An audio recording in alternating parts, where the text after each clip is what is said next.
China is the greatest geopolitical challenge to the United States. They want to be the #1 power in the globe by mid-century, by 2049.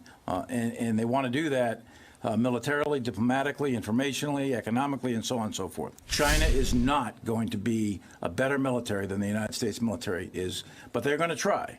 We will be #1 5 years from now, 10 years from now, and 50 years from now. We are not going to let China take #1.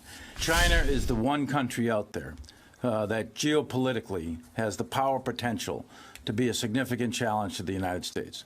And they are. They're based on their population, their technology, their economy, and a bunch of other things. China is the greatest geopolitical challenge to the United States. And China is not shy about their goal. They want to be the #1 power in the globe by mid-century, by 2049. And they want to do that militarily, diplomatically, informationally, economically, and so on and so forth. So they want to be #1 by mid-century. By the 2030s, mid-2030s, they had previously said they want to be #1 regionally. So they want to have a military that outdoes the United States military regionally by the mid-30s. They had previously said that. And then they advanced that goal to 2027. So they advanced that goal in, I think it was 2-party Congresses ago or 1-party Congress ago. And what they have said is that they want to be the equal to or superior militarily to the United States. That's only 5 years away. So they're working on that, and they're working on that very, very hard.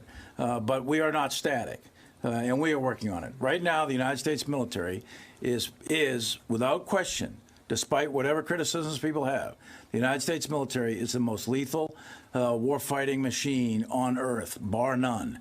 The United States military is #1, and we intend to stay #1. And our task, militaries only have 2 tasks. We have a single purpose, really, which is to either to prepare for war or to fight a war. And we are laser focused on that. And China is not going to be a better military than the United States military is, but they're going to try, but they're not going to get there. We will be #1 5 years from now, 10 years from now, and 50 years from now. We are not going to let China take #1. They have made gains in a wide variety of areas, in cyber and space and land, sea, and air. So a peasant army of largely infantry-based. When I was commissioned in 1980, that's kind of what Deng Xiaoping had when he made his reforms. So he had a very large, dismounted infantry, peasant-based army, more or less. They had some tanks, but not much. And then they got rich. They made a massive amount of money with a 10% rise overrun and dropped down to 7%. Maybe it's going to come down to 3 or 4%. But the GDP allowed them to buy a military. And they believe that it's their day in the sun. They believe it's, once again, time for the Middle Kingdom to be #1.